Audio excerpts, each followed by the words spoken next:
Evening. Hi. Figured I'd Stop. That's the most you'll hear me yell tonight, at least for some of the videos. Thank you for coming out tonight. My name is Mark. I'm one of the presenters tonight, John, Ian, and our other presenter is on his way from the airport. So he's queued up last to go. This was a subject that, as we talked about it, and I've talked to other people, Testing. testing. A good percentage of it, or roughly half, all right? So it was, I think that those of you that have seen it understand what we're talking about, because it's hard to describe the experience all the way through. It was very emotional. So that's why we wanted to share our experiences. Some of us were able to take video, actually all of us took video, I think, and pictures and everything else. So we just kind of wanted to share that. And also talk about what's coming up in about 6.5 Can you hear anything from the speaker? Whether or not you want to go from there. So the way this is going to work is actually, would you go ahead and advance the slide 120? You got the clicker? Okay. So, as you all know, the path started in Oregon and ended up in South Carolina in less than 2 hours. So this thing's racing across the continent over 1,500 miles an hour. John and John were in Wyoming here in the eastern part, and Ian and myself were in central Nebraska.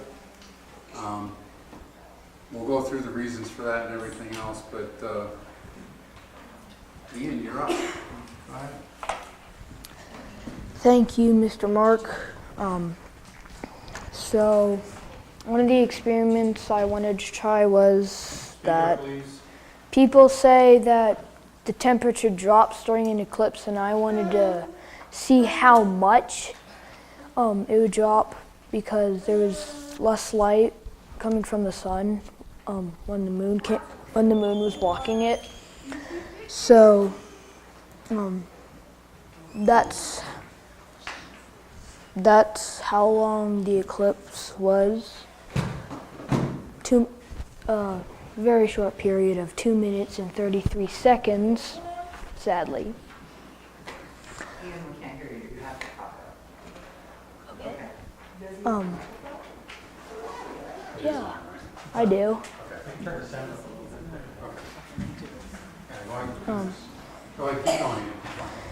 So we stayed down in North Platte before we drove up to Stapleton, which is, there's North Platte, and I can't find Stapleton. Go to the next slide. That's what we'll show it there. So there's the path of totality, and we stayed over here. And this is all the measurements and stuff that happened. So the blue line shows where the maximum totality was, and then the box shows where they were at, and the information surrounding that. It was right at 2 minutes and 32 seconds.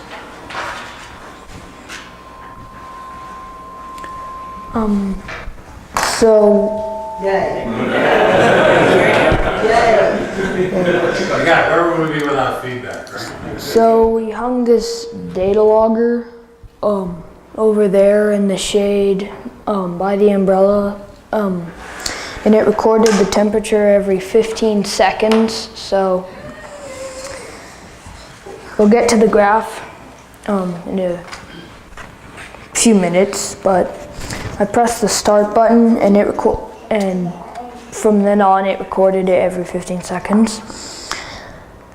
And there's us setting up the camera filter. So Dad put this on the camera and we set it up and kept running for a long time. And then we took a large sheet of paper and stuck a pin through it, and then Dad held it up and I put my hand under it, and it picked up the sun's light How far into the eclipse was that? just before totality. And then that's that's like a minute before totality. And then the data logger we hung picked up all this, and then the red peaks you see here are the warm and cold breezes before the first contact, and then the green is before during contact. So is the red part, was that up and down with the clouds going overhead then? Or? No, that was the breezes. Okay. And we didn't hang it in the sun because the light would make the lines go off the chart, because this was very sensitive. So it dropped like the temp rose 4 degrees Celsius or 7 degrees Fahrenheit before the eclipse, and during the eclipse it dropped 6 degrees Celsius or 11 degrees Fahrenheit during totality, or from there down. I think I'm good.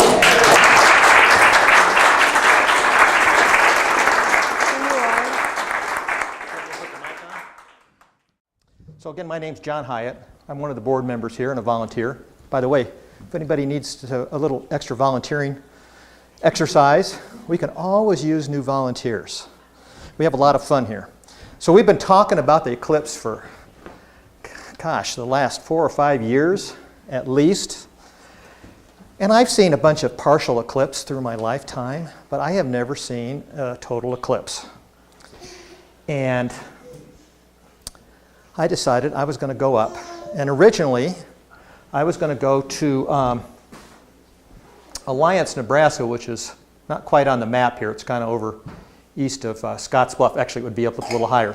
It's up in totality. I actually went up, drove up 2 weeks before, scouted the whole town out, because my best childhood friend that I have known since I was 5 years old, which was 58 years ago, called me up about 2 months before and said, John, I want to come up and see the eclipse with you. This is something that's on my bucket list.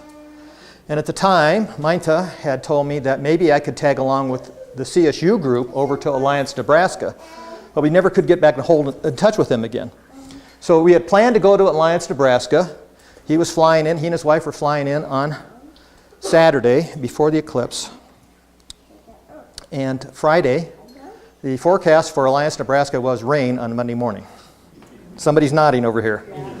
Okay, so, and we had been talking about this for 2 months. It's like, we want to see this thing. I mean, we didn't know what we were going to do if we were all totally clouded over, but pretty much it sounded like the best areas in the country were Oregon and Wyoming.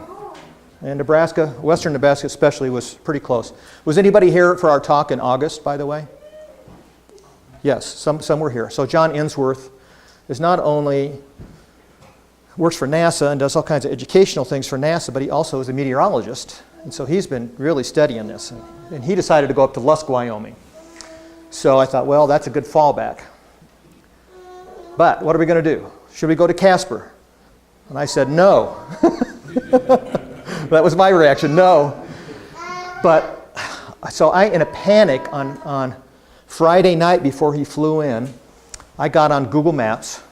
And luckily, by that point, a couple of weeks before, I think they slapped the overlay on Google Maps. And they had the whole thing of totality. You could zoom in. So I'm going to show you some close-ups here in a minute when we get to the next slide. And then I'll have a little video. I kind of just pause the video as we go along so I can kind of point some things out to you. But our idea was we wanted to see this thing. We wanted to have some clear skies. We wanted to get as close to the center line as we could. And we didn't have a hotel room. We had some folks that got hotel rooms 2 years ago. They all got canceled out of Casper because they decided they could make more than $80 a night, right? Yeah. I don't know what they were actually going for at the end, but does anybody know? I heard like 600. I heard 1,000. It was crazy. When I went to Alliance, Nebraska, I went to the library and talked to the librarian, found out where the local people were going to go, and I had a whole thing scoped out, and she said, I have a friend, people are flying over from France, are renting their house for a couple of days. So even Alliance, Nebraska was, I guess, pretty crazy. Okay, so whoops, let's see. Okay, whoops, what happened here, Mark? You're going too fast. I'm going too fast? Where's my stuff? Oh, we got to get the video. Yeah, What do I need to do? actually, just go ahead and escape out of that. Okay, am I smart enough to do that? Yeah, go ahead and, you've got the keyboard up there. Oh, You're going to have to escape out.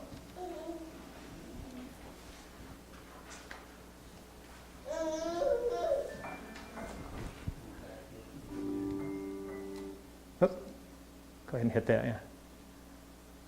So I made this jazzy little video for my buddy mainly, but also for myself. It's a nice little memory. So, and this is not my video. And Steve and Janet Clean, that's his wife. That's my best buddy from childhood.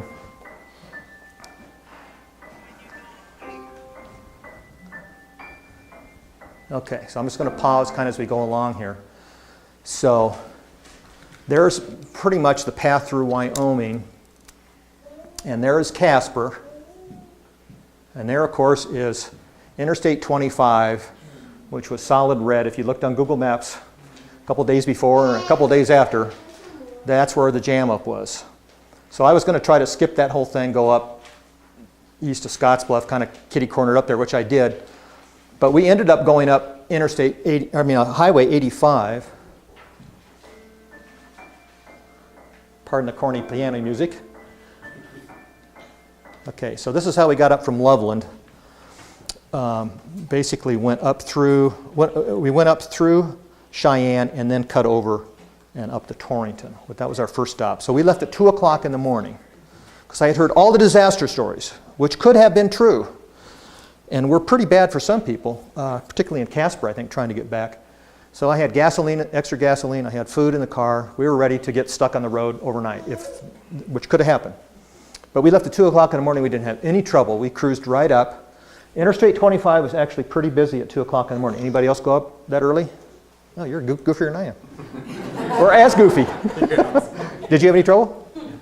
I got to I-25 in Harmony at maybe 3:30 in the morning. In Fort Collins? Yeah. Okay. And saw it and said, this isn't going to work. No kidding. And went over to Highway 85 up to Cheyenne, and then got to Cheyenne and zigzagged to the destination. And where'd you go? Agate, Nebraska. Agate, okay. I'd heard of that one. I was told I-25 going north in the morning was kind of like the Darlington stock car race. There were 2 lanes and everyone was moving. Well, 2 o'clock in the morning wasn't bad at all. Good. And by the time we hit Cheyenne, it loosened up. But there was actually quite a few cars on the road.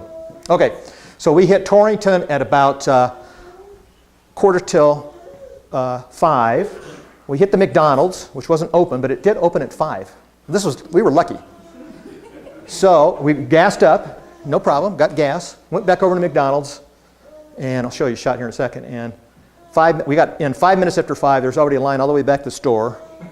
But at least we were the first people through. We got our breakfast, sat down, and then we hung out for about, I don't know, hour and a half, 2 hours. And by 15 minutes after the thing was open, there was a line all the way around the inside of the store. Everybody had the same idea. Hello, John Ensworth. There's our final speaker. And there's the McDonald's. And there we are. We're a little weary. What town? That's in Torrington. Okay. So we left Torrington about 8. We drove up to JM. So what I did was I went on Google Maps in this panic on Friday night, and I zoomed in on Highway 85. So I was looking for some crossroads or something, and this was about, Torrington was right on the southern edge, and John was up in Lusk, which is would be up about here, and JM was about halfway in between Torrington and Lusk. And 35 miles, and the shadow was about 70 miles, right? Is that right, guys? About 65. 65, okay. So you kind of get a sense of how big the shadow is. So if you're down here, you're going to have 99.5%. It's going to look kind of shady, but you're not going to be in totality. And my wife and my sister-in-law's cousin out in Bend, Oregon, stayed in Bend, Oregon. Had they driven 10 miles north, they would have seen totality. But they sat in their front lawn and watched the shadows in the trees and never saw totality. He was okay with it, but she was pretty bummed out. So the reason I found JM, it had a post office. It's an unincorporated town of about 16 people, but it had a post office. I thought, oh, maybe there'll be a parking lot or something, some place to park the car. As we approached JM, the line actually was just right south of JM, maybe half a mile or a mile south of JM there. And we started to see the telescopes on both sides of the road. So that we knew we were getting in the right spot. And then, of course, JM was overrun. And they were charging people $35, $40, $50 to park like in the front lawn of a farmhouse, which we were more than willing to pay.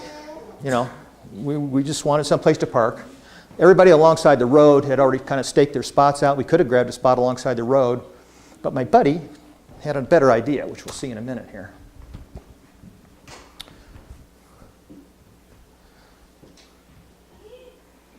So this is JM. And Jay or somebody, would you go and turn the sound down?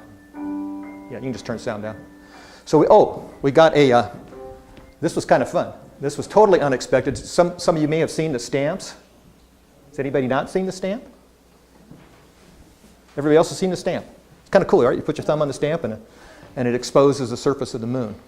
But they had a real nice little commemorative thing. It was for women engineers in the state of Wyoming. And then this is a special stamp. Any of the post offices, but only the post offices in totality, had these stamps. And it's kind of cool because it has all the specifications, latitude, longitude, time of the eclipse, all that kind of thing. So it's kind of a cool little memento. We did not even know we were going to get that. So we spent a little time there. And then on the way up, oh, that's the post office. There we go. And there's a line of people, of course, out onto the street. Probably the last. So we came back down south of JM, and my buddy had spotted people going up this hill, which you'll see in a minute. Pardon me? Yeah. And we thought, well, it's probably some farmer. He's probably going to charge us $100. Okay, well, whatever it is. So we went back.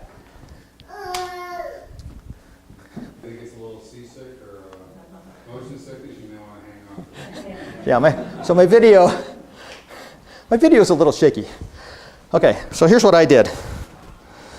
I wanted to enjoy the eclipse.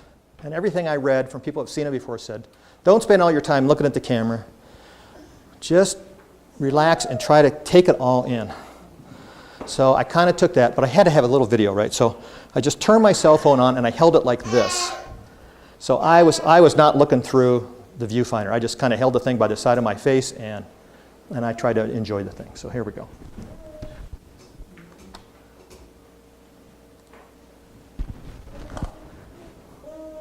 And I'll just kind of narrate as we go here. So because it was so windy that you basically can't hear anything. A little bit of sound, yeah. So we are out in the middle of nowhere, Wyoming here. And we saw these cars and we saw people traipsing up this hill. And we got up there and the guy says, just park on the highway. That's Highway 85. And we thought we were going to have to pay. Turns out it was BLM land and it was completely free. So people had actually camped out down there for free. And the only warning was watch out for rattlesnakes. My friend's wife wasn't too wild about that. So there we go. We're traipsing up the hill. And my buddy wanted to get at a hill where we could see a far horizon so that we could see the shadow coming at us. So as Mark mentioned, the shadow comes at you at about 1,800 miles an hour. It may vary a little bit, which is about a mile every 2 seconds. So this is our spot. So we're up maybe 150, 200 feet up above the level of that campground down there. Got to ham it up a little bit, right? So here we go. Now we're probably 5 or 10 minutes away here. It's starting to dim down. Of course, your camera, if you just leave it on automatic, it's going to kind of compensate for the reduction in light. But I didn't care. I wasn't that worried about trying to make the greatest video. I just wanted to have a recording. So what we're looking at here is we've got a ridge about maybe 2 miles away from us. You can see a guy standing there. This is maybe 2 or 3 miles away. And then in this dip, so we not only did we go to one hill, we went to the second hill, we went to the third hill. We finally got a view through here where we could see a far ridge, which you'll notice you can't see right now because it is starting to go into shadow. Maybe just see maybe just a little hint of it there. So all we were doing, this is a terrible video, but there you go. We were looking around at the sun, watching for it getting close, and then we turned around, and I'm just saying, you know, it's getting close here. And then, so what we did is we just took our glasses off, and then we started looking west. So we were not worried about watching the start of the eclipse itself. We wanted to see the shadow coming in. So you're going to start to see it here in a little bit. Just a few more seconds. And the wind is not blowing me over, but it was howling pretty hard up there. Okay, you start to see a little bit of a haze here.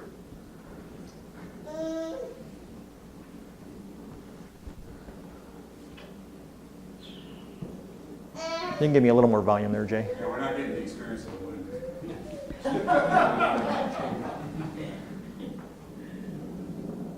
Definitely getting dark. See how it's starting to get dark? Yep. Now I'll get it straightened out here in a minute. You can see that far ridge is totally gone. So that's it. That's that shadow coming at you at 1,800 miles an hour.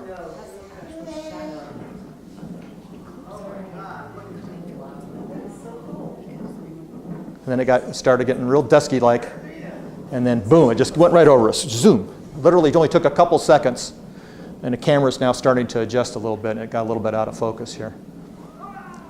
That was me.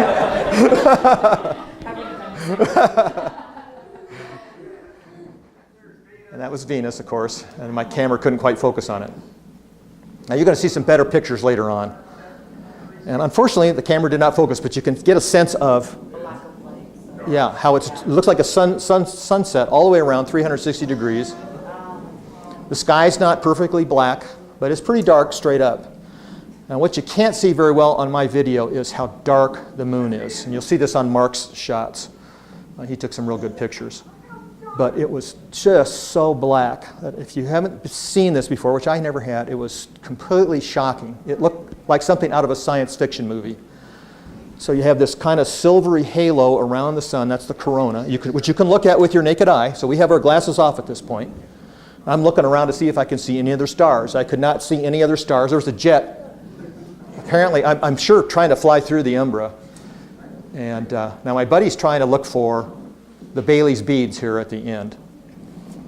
And I just got back from the NASA conference. We did a whole night of eclipse videos, and that might have been one of the NASA research planes. oh, really? Yeah. They were overwhelming. Oh, cool.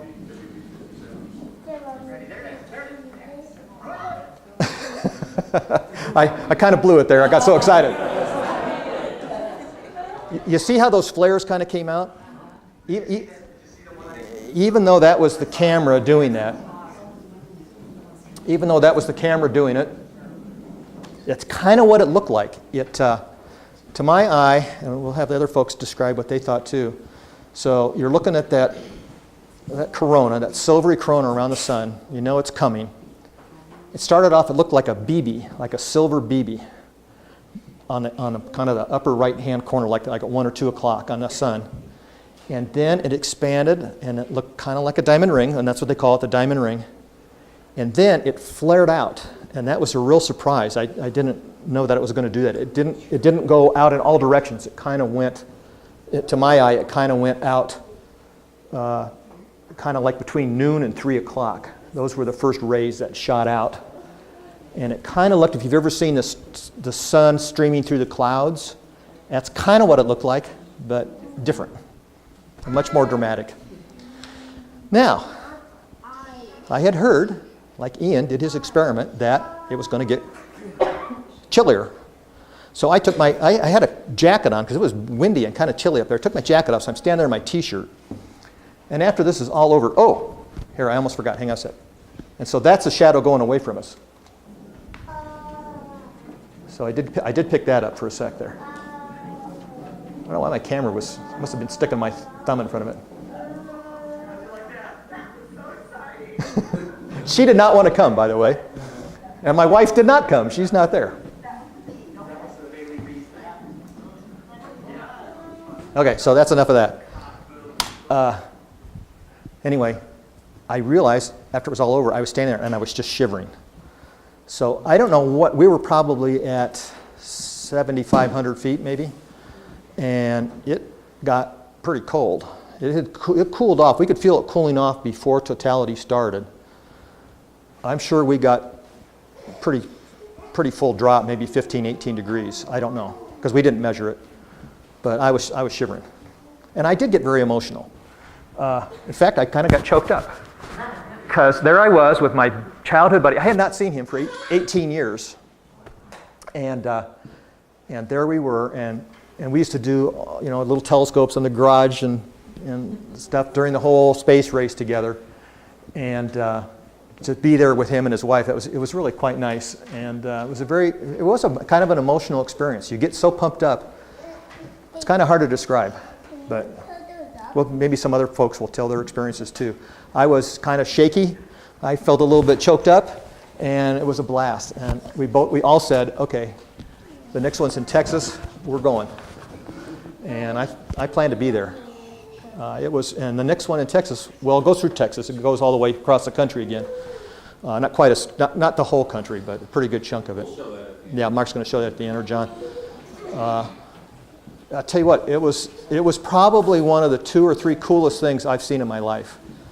And I did not expect it to be that dramatic. And you hear about people that go to multiple eclipses.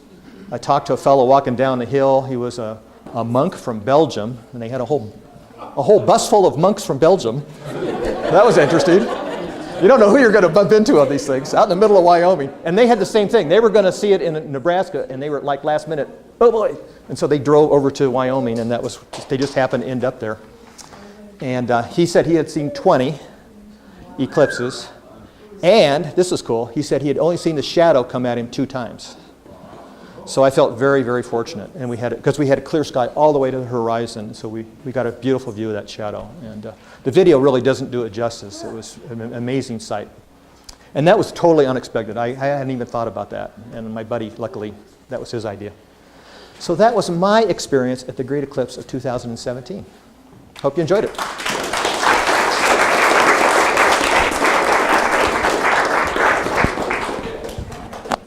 See how well this works here. Stick it in your pocket or something. Actually, I think I'm going to try to clip it right on that. May see if that works. You just put that in here and yeah, escape out of that. And go back to the, yeah, well, actually, we'll go back to,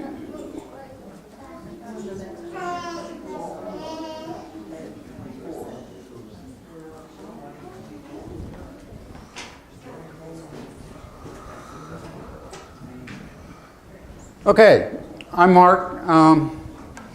I decided to go to Nebraska, because I used to live there for a couple of years back in the late 90s. And I knew what was happening in Casper. I knew that Casper had been sold out since 2012. There was an astronomical union that was holding their conference there and everything else. And I also know how I-25 gets. And so I planned mine. I got my hotel room where we used to live in Holdridge 2 years in advance. I even checked it back in May, and they said, yeah, the hotel had actually changed hands. It used to be a Super 8, it's now a Roadway. They had changed hands, still had my reservation. And then I checked it again because at my wife's insistence about a week before, they still had it as well. I looked at, Pleasanton was plan A because it was near the center line, and you'll see that here in a second. There was another place here, Ravenna, which is right over here, about 10 miles away, right on the center line. But they, I know how people gather. I knew what was happening in Alliance, and I knew where other places were that near the center line. I figured, well, I'll go close, but not not that close. I mean, so when you look at the difference between, I mean, totality in Ravenna was 2 minutes and 35 seconds. I got 2 minutes and 32.9 seconds. So that 2 seconds was probably, it was an acceptable trade-off there. Now, this is actually where I was standing, you know, in this field here. I hadn't been up to Pleasanton. We actually went up the Friday before. We go out every year or so. I've got friends that I'm visiting with and play golf with, and so my buddy and I played golf on Saturday and Sunday, and then Monday morning at breakfast, I got my phone out and I checked Google Maps and I looked at I-25. I-25 was solid red from Longmont all the way to the Wyoming state line. And I think it shut off at that point because of what it was zoomed in on at that point. I said, well, that was good. I dodged that bullet. And no traffic the entire time going up. And Holders is about 35, 40 miles south of where this is. No traffic going up. It was great. And so we pulled into Pleasanton and did this one little loop around town and kind of looking for a place to set up and everything else. And I came back around in about 2 minutes and drove by. There's this little community center here, and there was already a guy and a couple people had his telescope set up with the solar scope. And I pulled over and I got out and I said, do you mind if we join you? He goes, no, no, no. He said, you know, I'm here with friends and family and everything else. He said, you know, I said, I just want to take some pictures and take it all in. And he goes, no, go ahead and set up. The other reason I did this picture was you can see some light poles here. And I'll get to this. You'll see what happens during the video and everything else, but I wanted to point that out. So, I mean, actually, you see that better in this picture here. So you see these light poles in here. We were over here in this field next to the community center. So started taking some test shots. I had a solar filter that I bought a couple of months ahead of time with my DSLR, and I got a 28 to 300 zoom all the way up to 300, and I was doing some test shots. This was the best one that I could get with the sunspots. There were sunspots here and along here and everything else. At breakfast, it was kind of partly cloudy, and as John said, the forecast was cloudy and maybe some rain. And so we said, well, Pleasanton's plan A. See what the weather does. If we got to drive further west or further north, we'll figure it out and we'll go from there. So that was it was a good place to start from. So part of that though was there's some high clouds and everything else going overhead, and so when we got back from breakfast, the morning forecast, he said, well, it's looking a lot better now.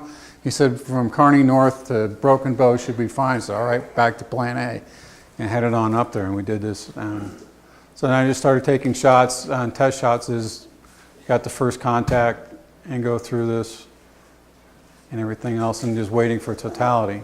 So this was the last shot that I did beforehand, about 20 minutes beforehand. Got the filter off and made sure I was ready to go. So right as it went into it, I managed to catch the diamond ring.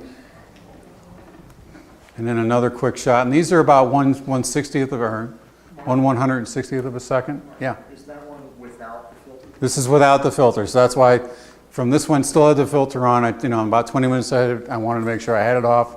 I didn't have any panic or anything else. The other funny part about this was about 10 minutes before totality, about half the group that was there decided to leave where we were at and go up to a hillside nearby. And they're asking me, they said, well, do you want to come along and everything? I said, well, that's way too much angst for me at this point. I just want to sit, enjoy it, take some pictures, and we'll move, you guys tell me what it was like and everything else. And so I stayed put, watched the telescope for them, and got some shots. So I got this one. This is about 1/160th of a second. And then caught Bailey's beads, and then made some adjustments as I went on. And doing this while I'm trying to take it in. And so ran the exposure down, ran the shutter speed down a little bit. You can see the star Regulus over here, and this becomes a little more apparent in some of these other shots. When I first took these shots and looked at them afterwards, I thought maybe it was mercury because people had said they could see mercury in the binoculars. And I thought maybe, and then I went back and looked and we talked about it and realized that the field of view of the camera wasn't big enough to be able to pick up mercury and that, you know, this had to be Regulus. And then just kind of varied the exposure, so you see this gets a little bit, so all I'm doing is varying shutter speed at this point. It's all locked in and everything else. You can see some red here from the solar flares. There's other people that took much better pictures than mine that, you know, through a telescope to be able to get more detail on that. This is just a DSLR camera with a zoom lens on it. And this is getting near the end of totality. So you're starting to get some red at the edge of it here. And a little bit more. You can see how apparent Regulus was at this and then caught diamond ring effect on the tail end. So we'll go ahead and then I think, so if we go,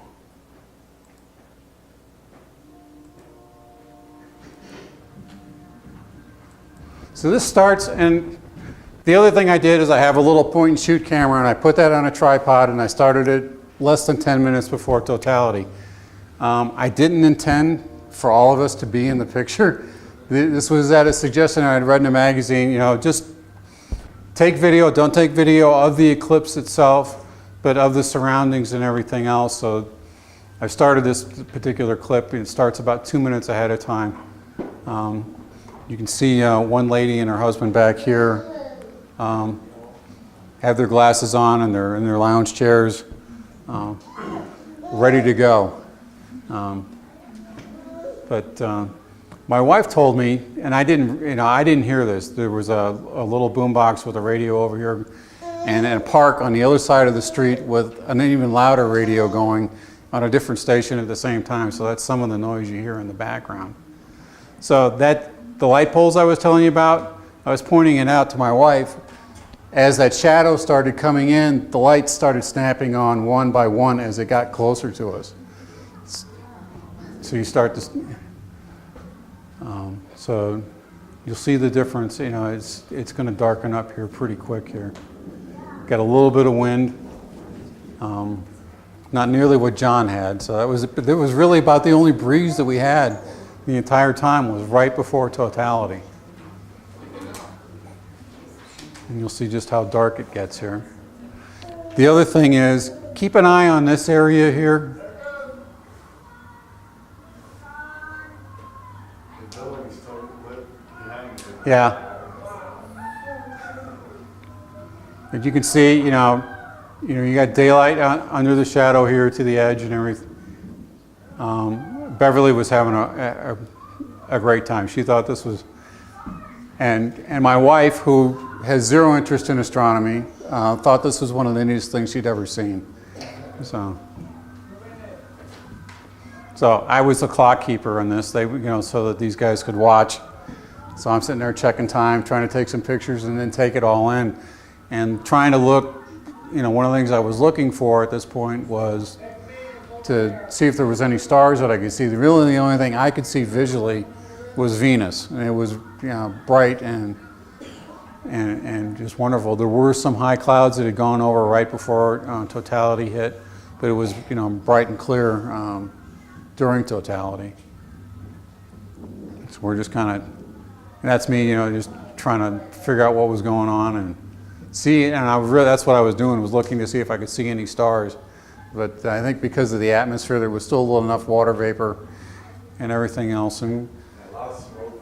And where we were at, I mean, it's kind of flat ground. It was surrounded by trees, and so we weren't up on any hillside, so we really couldn't see the shadow coming at us. There, as far as wildlife or crickets or anything, there was enough, like I said, ambient noise that I wasn't able to pick any of that up either. We did see one black cat run between buildings right before totality hit, so that made things a little interesting. There you go. You guys see that? I have no idea. It happens a couple times during the video. I saw it a couple times beforehand. I have no idea what it was. I mean, I don't know whether they're burning something off back there or what was going on. But the timing was perfect though, because it was, and if you wait until right till we get to the end of totality. you'll get starting to get, yeah, starting to get lighter back here. Which way do you think we're looking right now? Right now we're facing south. We're looking southward, upward at the eclipse and everything else, because I mean that's really kind of the angle of the sun at that point.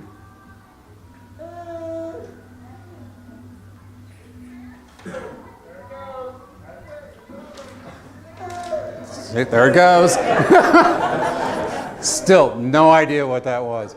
The other thing, and I'll let this go for a little bit. I mean, this goes for about 10 minutes more. But see the difference in the color here. You can see the shadow racing off to the southeast here too. So,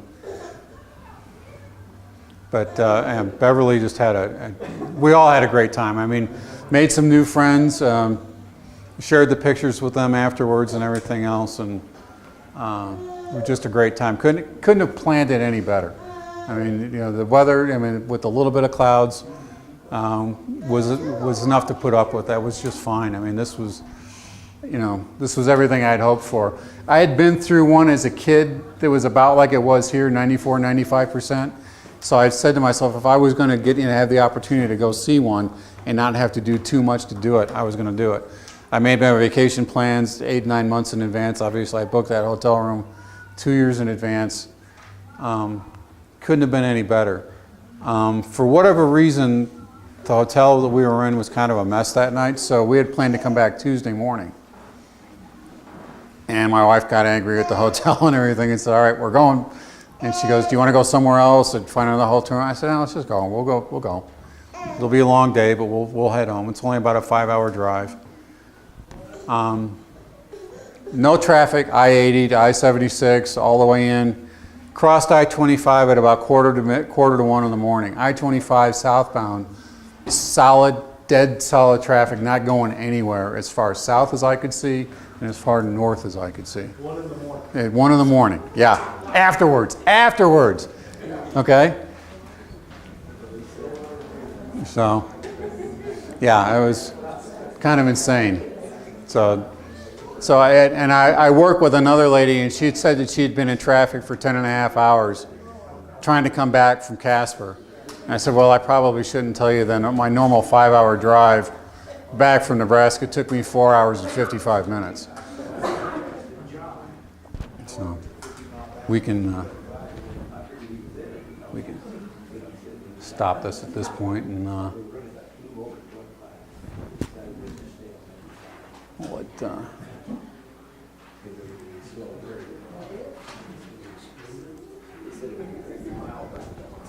So one other thing, this was kind of the talking point, when we were trying to figure out whether that was Mercury or Regulus or anything else. So I went back into, Sky Safari, thank you, John. And went back to the location, keyed in the location and the time and everything else, and then shrunk this down to the field of view of my camera. So you can see pretty clearly that was the only thing. Regulus was there. Mercury was down in the field of view way out of here, so it had to have been Regulus. It wasn't Mercury. There you go, John.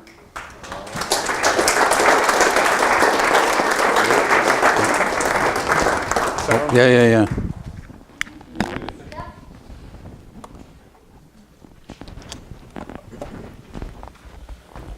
Actually, I have a tie, which makes it easy to clip to.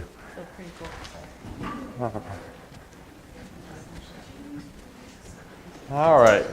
Well, I'm going to do mine a little backwards. I'm going to show pictures during totality and then just play a video while I tell my story.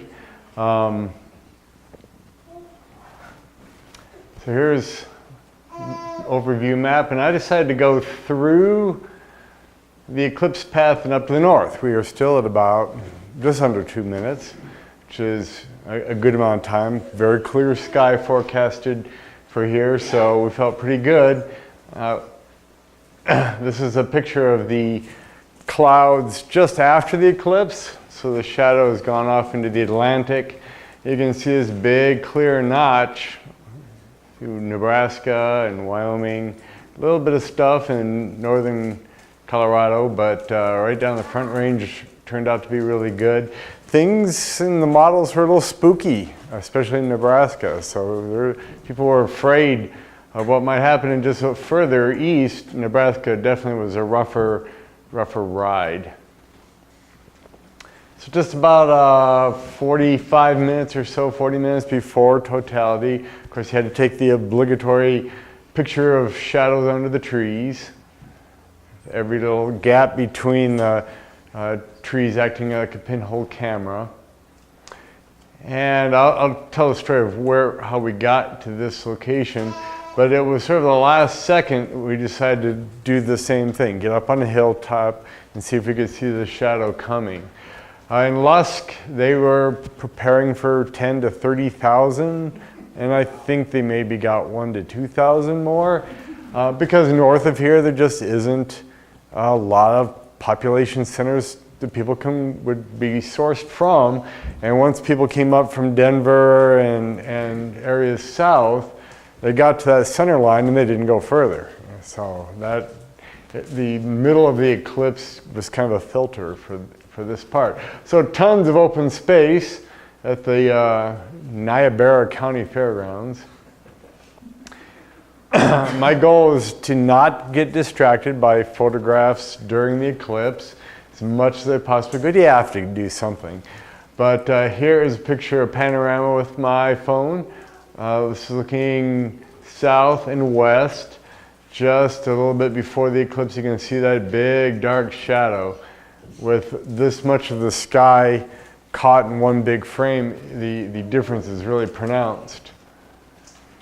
Here it is just a minute or two before totality. You can see the darkness in the distant mountains. One of those might be John's mountains out here. I don't know, because you were south of me. And you can see some of the clouds in the distance and maybe some of the smoke from the western fires that starting to get darkened. There's a picture. Yeah. During totality, you can see all the street lights have come on, building lights have come on. People are in complete shadow here. That was north and this is south. You can see the shadow centered here. Everybody is in definite shadow. This is early in the eclipse though, so it's darker to the west. Right after the eclipse, you can see how sharp my shadow is. It's basically a pinhole light source. So all the rocks and everything have a really sharp granulation, much more so than you normally see. Your world is fuzzy in the daytime. We're just used to seeing it. We don't think of it that way. But with just one single brilliant spot of light coming past the moon, it's interesting shadow effects. And a little bit later, under the trees again. So this is my video. Let's see if I can get this going. What I did is, at the last second, decided to go up on the hill. I set up a little camera that could record for 4 hours and just let it play, hoping that people wouldn't stand nearby and say dirty words. And they didn't, so it was good. That's us heading out. This is about 20 minutes beforehand, and as soon as we go off the edge of the frame here, this is Kathy, my daughter, 8-year-old Emma. This is myself and our 2-year-old Brandon. We had just adopted him 3 days earlier. So he'd been our foster kid for 2 years, and so for the first time we were able to go out of state without with travel papers. Do you have your papers? So as soon as we get over here, we click forward to being just a minute before totality. Kind of fortuitous, we got a reflection of the sun in this car here, so I didn't have to point up at the sun. I could just get the surroundings. The camera's adjusting for light like that, so the sun is still out, but not for much longer. So it was exactly a year ago that I was at the same meeting that I just got off the plane from in Leesburg, Virginia. This is a NASA Science Mission Directorate Education meeting for everybody nationwide who does educational stuff for NASA. And we were gearing up a year ago for the eclipse. Hundreds of programs and outreach efforts were coordinated. All the libraries were stocked with the glasses to give out, and materials were created and reviewed by me and then published and put out to websites. The Eclipse 2017 website was really taking shape and got fully populated right after that meeting. And in the end, they were taking questions and talking, and I started to do all my research for where to go. And I found a campground in Glendo, which is right very close to the path of totality. There we go. We're losing the ground. Street lights are coming on. Everybody up here is going crazy. And it gets dark. There you can hear the people even that far away. And so I found a campsite there, dry camping, hundreds of yards from a restroom. I could have dragged our camper up there, but then I kept calling and I found Lusk wasn't too far off. There goes the sun, just a little bit of corona there. You can see the shadow now is racing off to the east. It's starting to darken the stuff out there. And I called around in Lusk. All the hotels were taken except for the Trail Motel, and they had one room left. So I grabbed that, and then I nervously waited as the months went by, and I heard stories of hotels selling giving away all the reservations, as dumping them and starting over at thousands of dollars, and so I was very worried. So I started baking cookies a couple months beforehand and mailing boxes of cookies up to the Trail Motel. It's like, please don't give my... made friends with the Niobrara County Chamber of Commerce, which I thought was this big group of people. There's one person. Niobrara County is the least populated county and the least populated state in the United States, at least the lower 48. And so we got up there.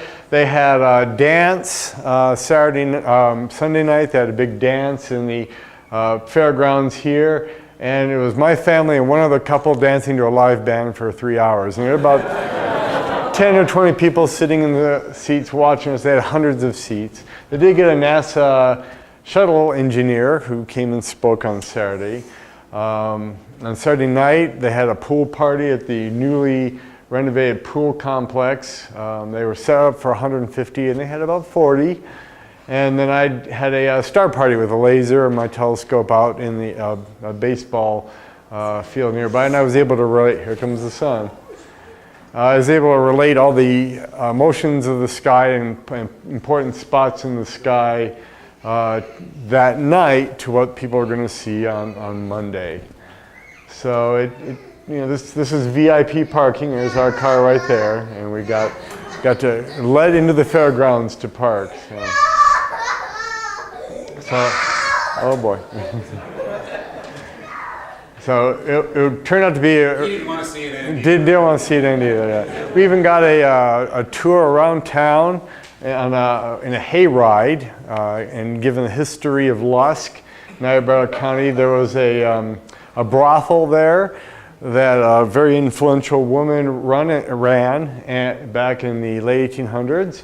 And they're making a movie, I guess, now. So that's coming out soon from Hollywood, a movie about this woman. She paid for the electrical and water system, and so when the town got moral and wanted to come shut her down, she said, well, I'm going to have to take my water and electricity with me. And so they just let it keep going. So that was a highlight. So great time. It was just a fantastic experience. All right, am I the last presenter? Yeah. Okay. No, you're going back, yeah. All right. But eclipses don't end there. Yeah, so we got a couple more slides here, but I do want to, one thing I forgot to do was finish the story about the people that went up to the hill. So they went up to the hill and there was this guy up there, had this huge telephoto lens, at least a 500 millimeter lens. They said his battery died just as totality started.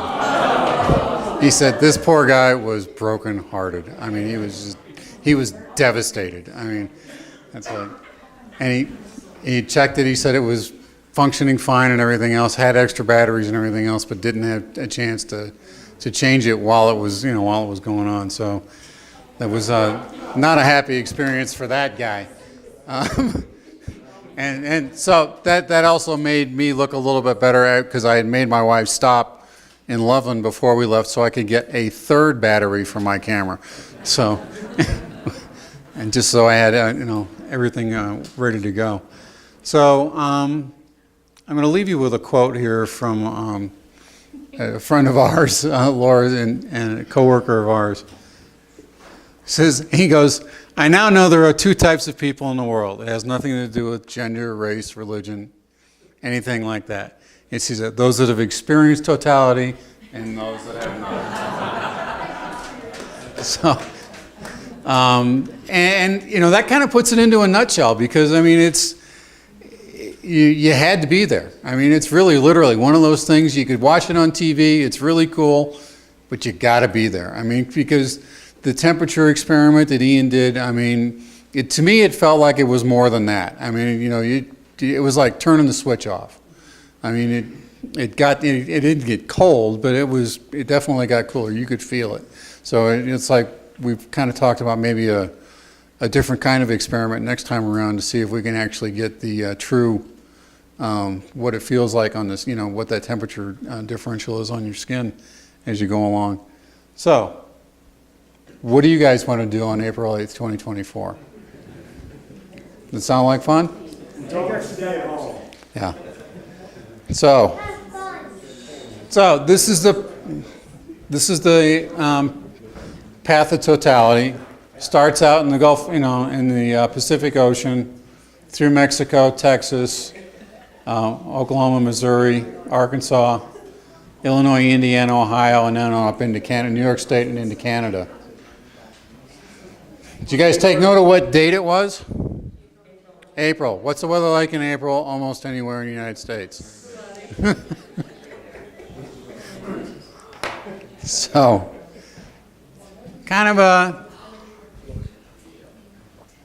it could be iffy, okay?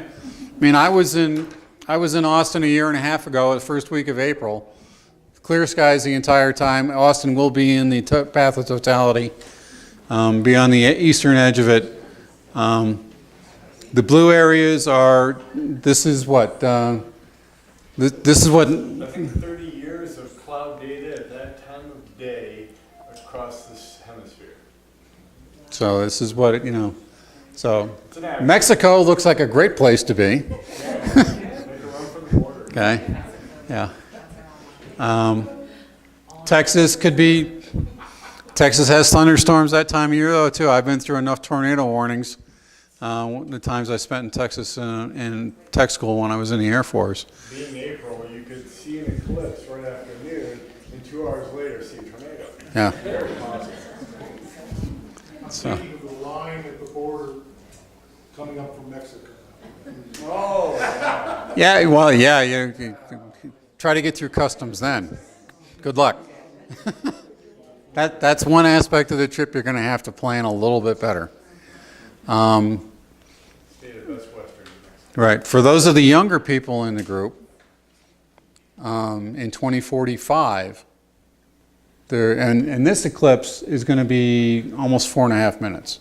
So almost a full 2 minutes longer than this one was. The moon will be a little closer to the Earth, so it'll be even that much longer, so even that much more fun. The one in 2045, I think, runs also coast to coast, goes through southern Colorado and then on down into Florida. I think starts up here and runs down that way. That one's going to be right around 5 minutes, a little over 5 minutes.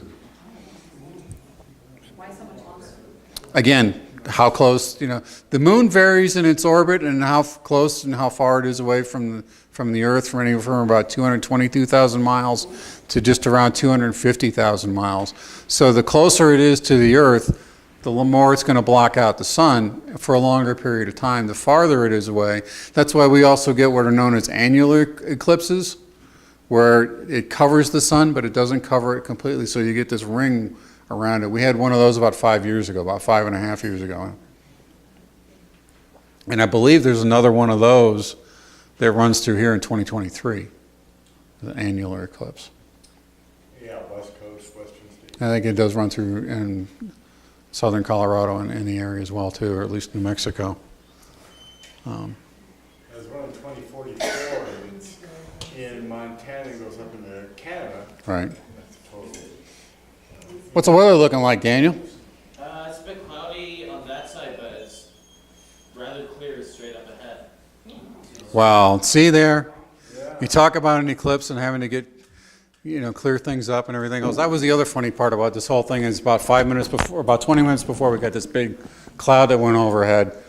And it's like, all right, well, it's moving pretty quick. We should be okay. And I'm like this, and my wife's yelling at me, and she goes, don't look at it. And I'm going, I got my hand in the way. And then but what I was trying to do was time it. And I got enough information out of it. I said, well, this will clear off a couple minutes beforehand. And it did maybe about 3 or 4 minutes beforehand. And was perfect during the entire eclipse. So the other thing, her dad lives in near Crete in the eastern part. And he said it was raining all morning long, stopped raining, cleared up a little enough to be able to see the eclipse, and then clouded back up right afterwards. So even people that didn't have a great view for a lot of it got to see it happen as well too. You guys got any questions or anything? Yeah. Because the moon and the sun both rise in the east instead of the west, why do eclipses happen in reverse? Good. Because the moon is moving eastward quicker. It's actually trying to keep from setting. So its own motion against the sky is, let's see, in 12 hours it goes 13 times its diameter backwards against the flow of the sky, 26 times in the 24-hour period. So when the moon goes through its phases, if you go out at night at the same time every night, the moon starts in the west, with the waxing crescent, and then progressively goes further east at that same time. So it's that same effect going on. So that's why the shadow's going that direction.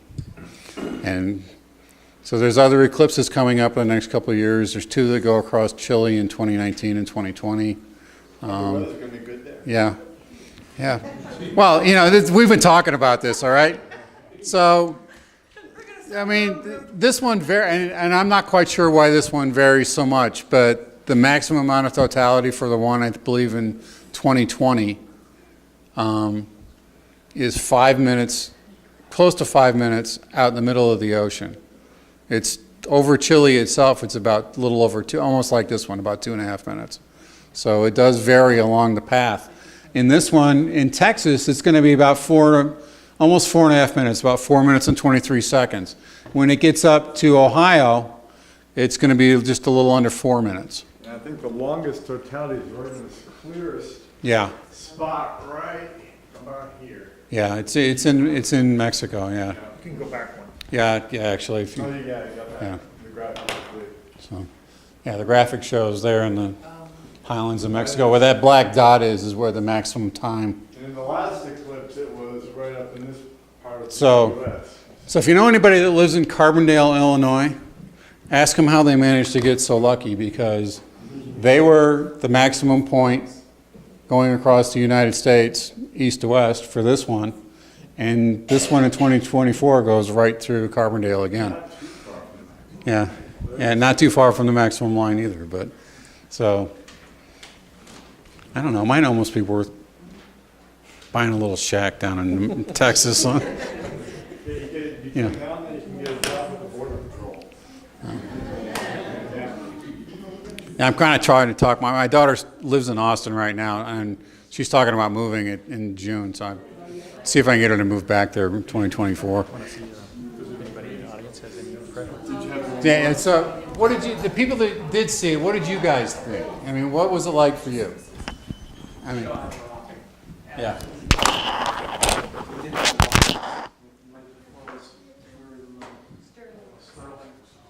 Heavy fog all the way up to Alliance. Wow. But once we got there, all burned away, clouds broke open. It's just fantastic. kudos that you had the presence of mind to be able to take pictures. I just stood there slack. Well, you know, they tell you, you know, don't take pictures, you know, just take it all in and everything else. Well, photography is one of my hobbies, and I wanted to at least give it a shot. I mean, it came out better and these are cropped though too, so the actual shots themselves look a little bit better than the way they came out in the PowerPoint presentation. But it's like, but I was trying to take it all in, so take a shot and look around, take it all in, and then take another shot. And I was trying to make some adjustments too in the shutter speed for the exposure too, to try to get more of the corona. What I didn't show were one of the ones where I did too much, or it was about almost a second and a half and it just blew the whole thing out. But I mean, in my talks beforehand, I said, well, you know, some people laugh, some people cry, so you don't know what you may do emotionally during it. Secretly inside, I figured I was the quiet type, and about 10, 20 seconds into it, I heard, where's that coming from? Oh, it's me. Just giggling like an idiot. I mean, it was wonderful. I mean, there's too many kids in the audience. I can't say what I really want to say. Yeah. What did I see on the white sheet of paper on the ground? Shadow bands. Oh, yeah. And what are they from? It looked like the wind, sand was blowing across the sheet of paper, and it was in one direction. Normally that's, the atmosphere is filled with ripples and bubbling and boiling motions that makes the stars twinkle at night. And with the sun having a pretty big size, half a degree, the light's too diffuse for you to catch that. But when you get right down to you got that sharp point of light, like my shadow being so sharp on the ground, you're getting to the point where you're able to see the distinctions between light being bent away and towards in a wave-like pattern. So that's the turbulence of a wind in the atmosphere above it.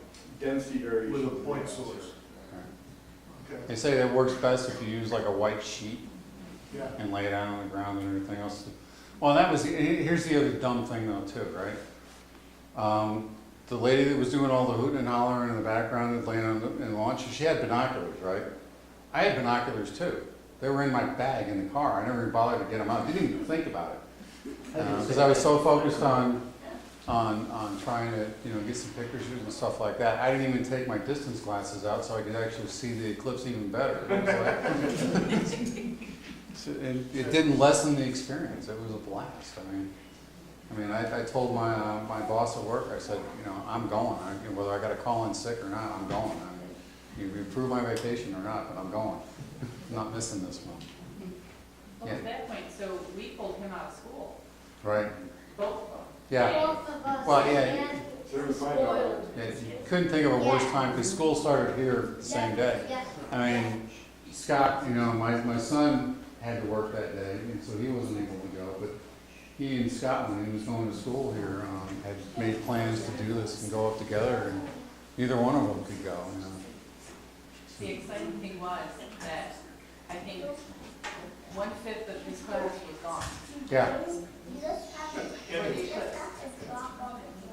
Anybody else? You went? What was your reaction? It's, parts of it are really hard to actually put into words.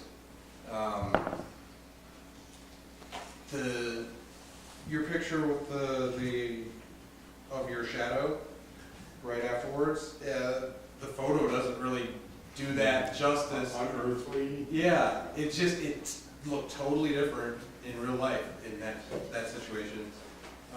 Where I was, there was a strong breeze the entire time, except for maybe 5 minutes before totality, it just stopped. And that's when it started to get noticeably cooler. And as soon as totality hit, it was like a switch. It was cold. Well, not cold because it's the middle of summer, but you know, much cooler than it was through the rest of the day. Crickets came out, you know, and then totality was over. About 10 minutes later, the wind started up again and back to normal. Well, yeah, that was the funny part too. Was like I said, the music was going on and everything else. And my wife said, she goes, "Did you hear what was playing on the radio?" And I went, "No." And she goes, "Dark Side of the Moon." Other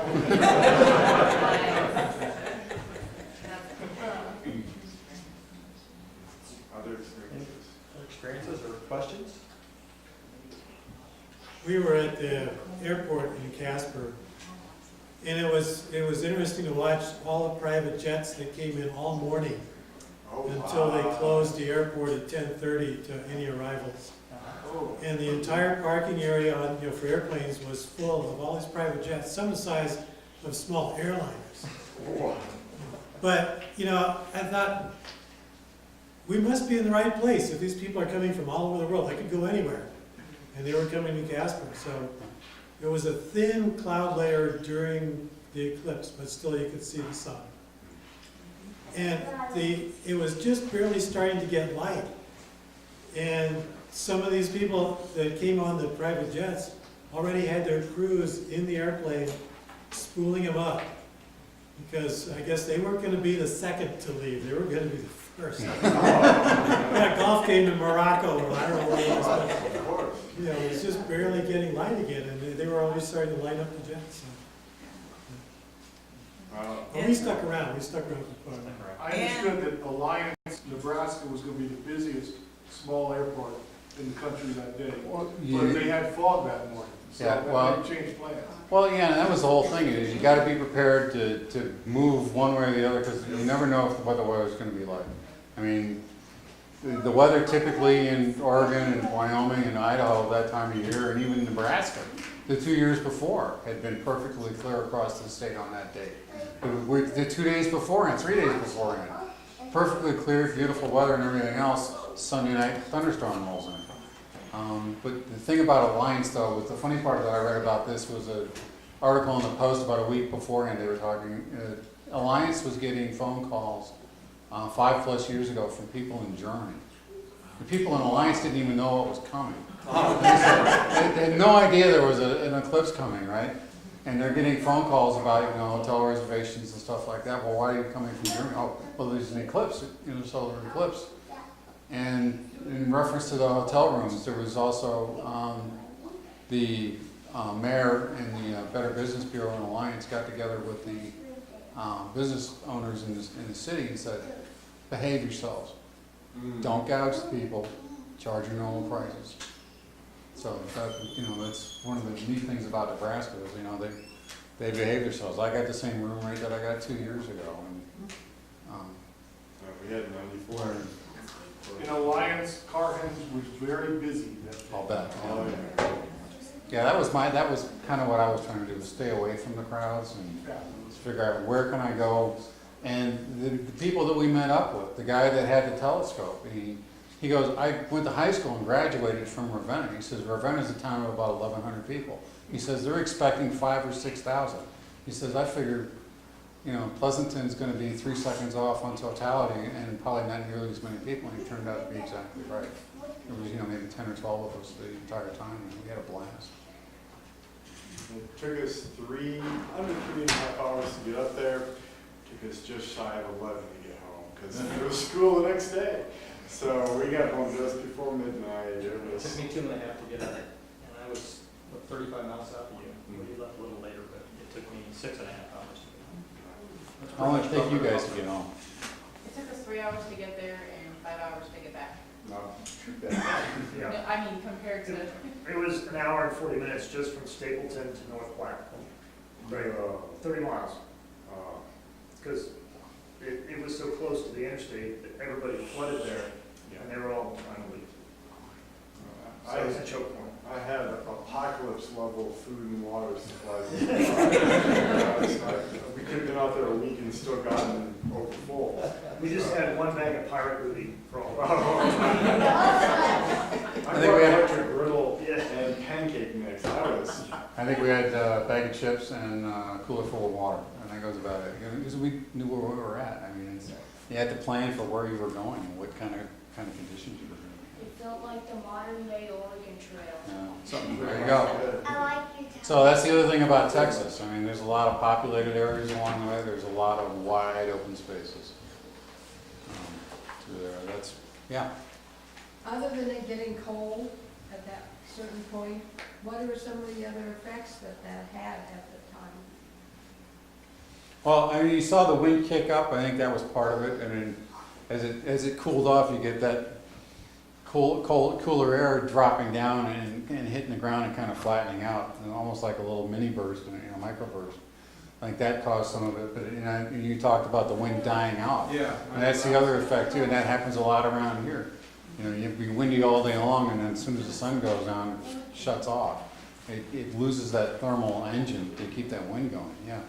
The amateur radio folks all across the country were studying this hole through the middle of the country where the sun was not helping the ionosphere. Mm-hmm. Yeah, I was seeing what effect that would have. Yeah, well, actually, there's Jay.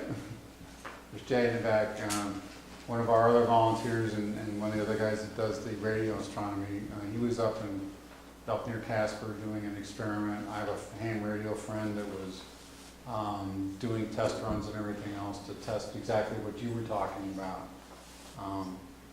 When I talked to Terry a little bit ago, a couple hours beforehand tonight, he goes, "I'm just not prepared." He says, "Plus mine's a little technical." And it's like, okay. But I mean, he was doing similar things though too. So. My wife said something interesting, and I'll add on to it. That, you're used to the sun being way up there and out there. The stars are way out there. The moon is just way up there. But when you get this totality moment, we had the feeling that there was just something like right up there. You had this sense that there was now something in the sky above you. It was so unnatural, so sharp that I mean, just to see nothing but that white ring though, it gets you in the primal level. Yeah. The other thing I noticed that I did not expect, because I'd seen a lot of pictures, and a lot of the pictures, there's an exposure where you could see a little bit of the surface of the moon. Mm-hmm. People really naked eye, it looked like something from a science fiction movie. It looked like a black hole or something. The moon is the blackest black I've ever seen with my eye. And then you had this kind of silvery corona around it. Mark had a great picture of it because it wasn't perfectly even. It was kind of some light coming out of it. And you can go back to that. But the moon itself, which is literally a hole in the sky, it was so black. And I did not anticipate that at all. And the corona, of course, is extremely dynamic and utterly different day to day, let alone year to year. And so real fans of eclipses can take a half a second glance at the picture and go, "Oh, okay, that was the 2017 eclipse." It's a fingerprint. So this from now, you've seen its fingerprint. The other thing that I saw that I did not expect to see was, and you can see it right on about 3 o'clock there, there's a little hint of red or pink. And you had one other shot that maybe showed it a little bit better, which maybe back one, but I saw that with my naked eye, and I thought I was just seeing something. But that's actually the hydrogen alpha line in the corona of the sun. That's a state where the hydrogen atom jumps up and comes back down. There were actually solar flares though too. Some of the sharper shots that I've seen, it's actually solar flares. Oh, I thought. They're just off the surface. I mean, yeah, some of it is what you're talking about, but these areas here were actually, and especially up here. At 3 o'clock there was a smaller solar flare, and then around 1 there was a considerably bigger one. Right here and right here, yeah. So that was kind of interesting, something I didn't anticipate. The other thing was overall, as it got right to totality, and I think I noticed it more on the tail end and the front end, as the light was coming down. First it kind of got yellowish, and if you folks were outside here, you probably saw that. So what you saw, that was probably maybe 5 or 10 minutes before totality. So then it just kept getting kind of yellower is what I noticed. And then, to my eye, right before that shadow came up, it started to get kind of grayish. If anybody's ever looked through a neutral density filter, like for a camera, where it kind of grays everything down, that's kind of what it looked like. It got pretty flat. Light got really flat. It got really flat, yeah.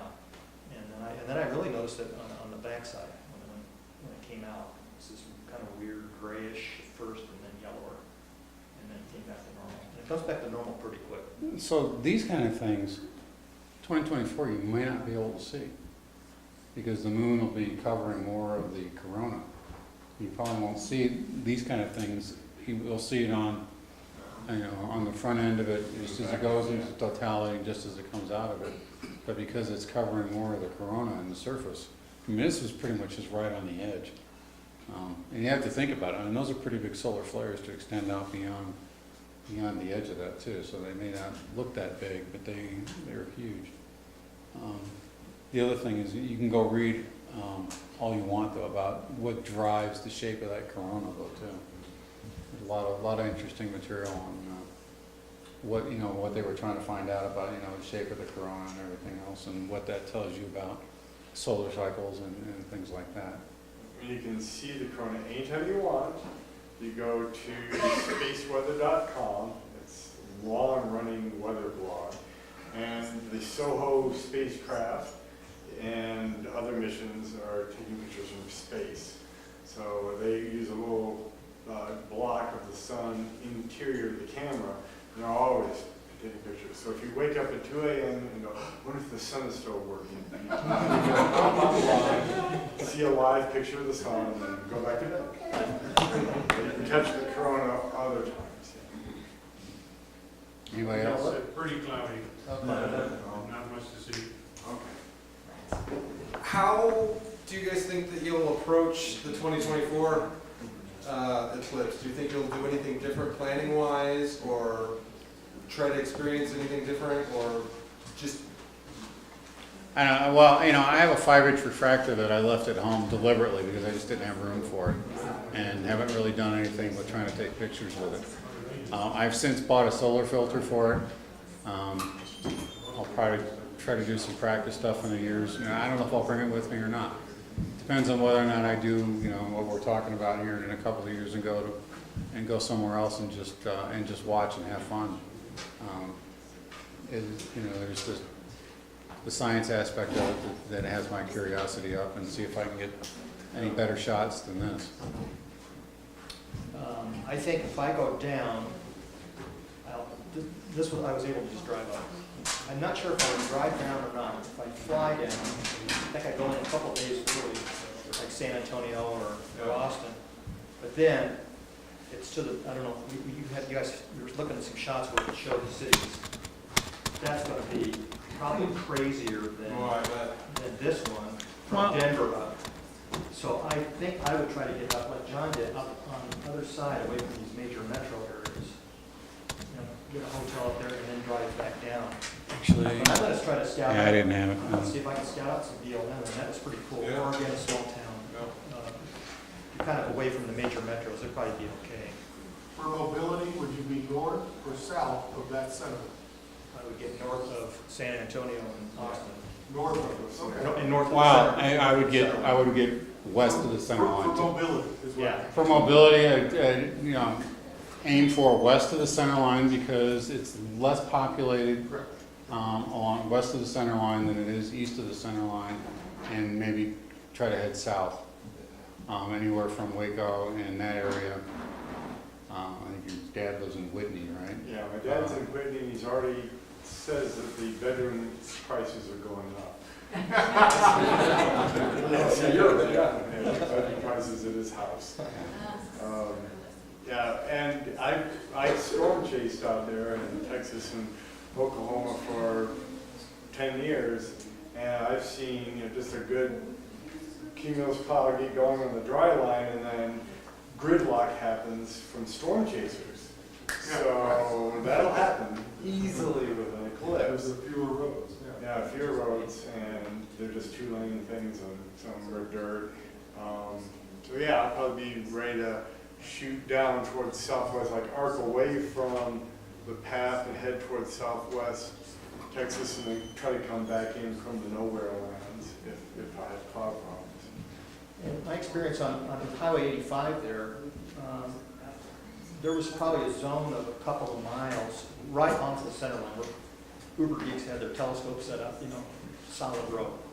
But a mile either side of that, you could just pull out the side of that, and that's a state highway, state or federal highway, I don't know.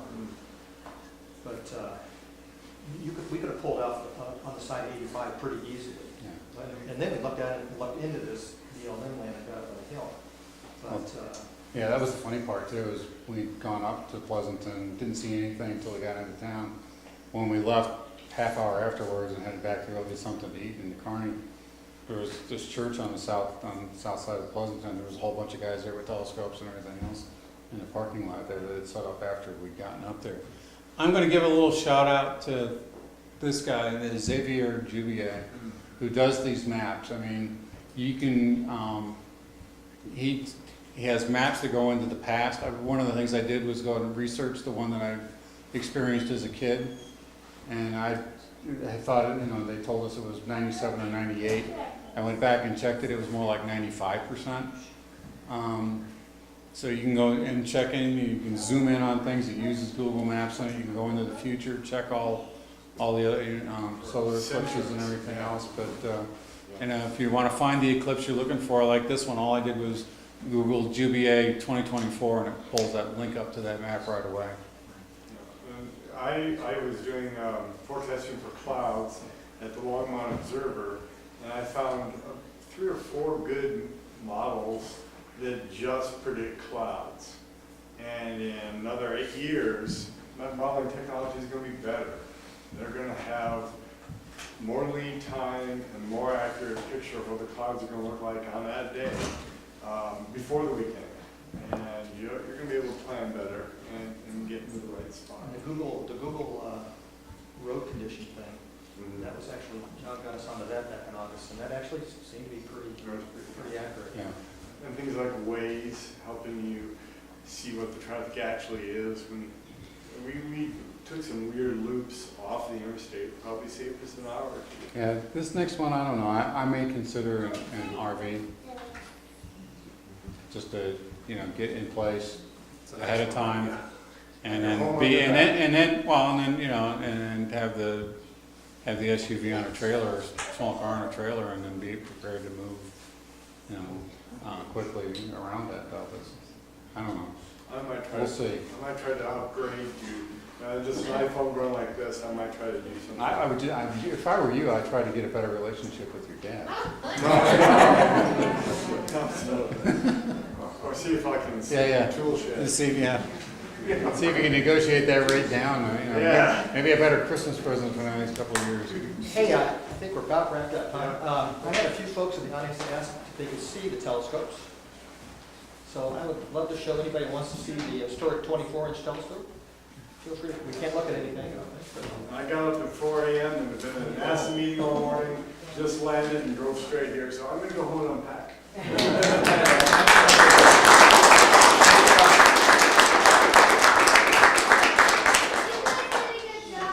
Thank you. Thank you.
That should be good for 4 hours of recording.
we, Steve?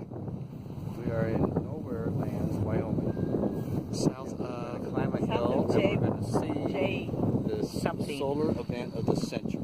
South of JM. So what we found was a little thing over here with a hillside. We can climb up on a hill so that we can see, hopefully, the shadow coming at us at 1,800 miles an hour, right?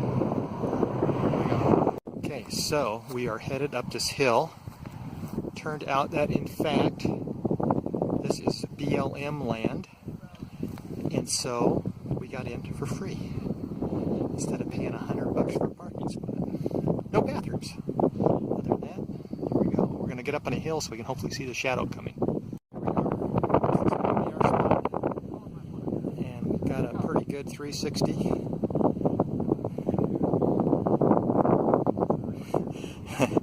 Yeah. It's pretty close to perfect. And we didn't even have to pay. Bummers.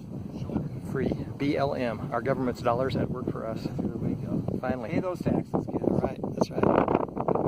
We are about 5 minutes away, and it is getting dim to our eyes, and it is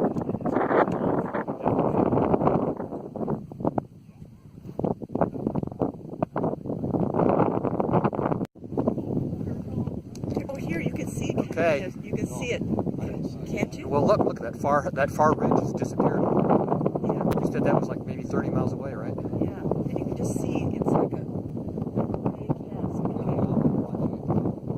It's okay, we still got a sliver. Let's get close. Getting really dim. It's getting really dim. Still got a sliver. Still got a sliver. Trying to catch the shadow.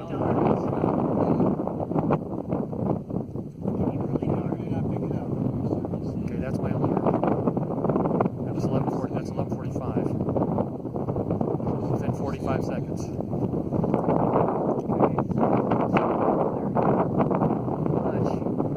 Look at this. Oh, it's starting to feel like the sunset.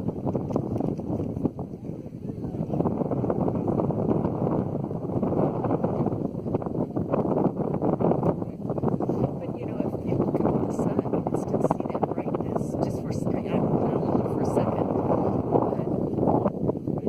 Okay, there's still a sliver, but it's just a sliver. See, look at the sliver. Oh, look how dark it's getting.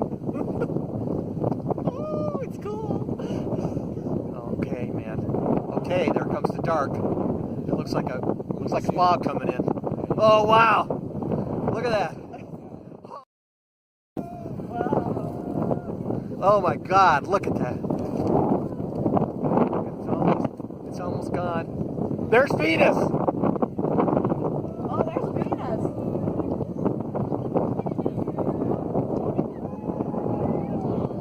Oh wow! Look up there. Take a picture of that. Oh God! It did it. Oh my God. Oh man! There's Venus. Oh wow! Sunset, 360 sunset.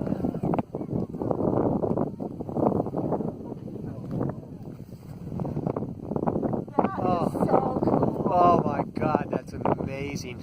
Oh my God. That's Venus. Look how dark it is. Oh wow. Jenny, pretty cool, huh? That is way cool. John, way cool, huh?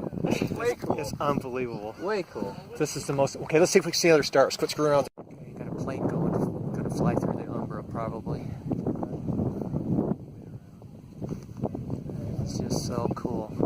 Now there are beads, John. What? Already? Where do you see the beads, Steve? So we're just looking right at the edge. So they should show up on the top edge, right? Right at 3 o'clock, I see.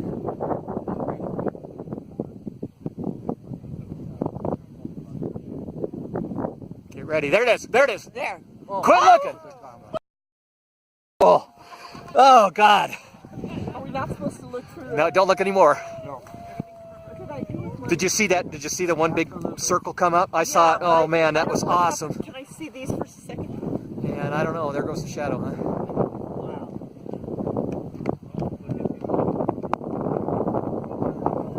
That was unbelievable. How'd you like that? That was so exciting. Okay. What was that yellow, that round thing? That was the bead. That was the bead, okay. That was the Bailey bead thing. That was brilliant. It Yeah. was. Some subtle little. No, thing like I just thought it was. popped, boom. Did you get it on your camera? Oh man. Now it's light. And now it's light again. But it's coming slow. Pretty cool. Is that worth it? Was that Yeah, worth it? it was worth Oh it. my gosh. It was that worth it. I think I've been this. Oh, wow.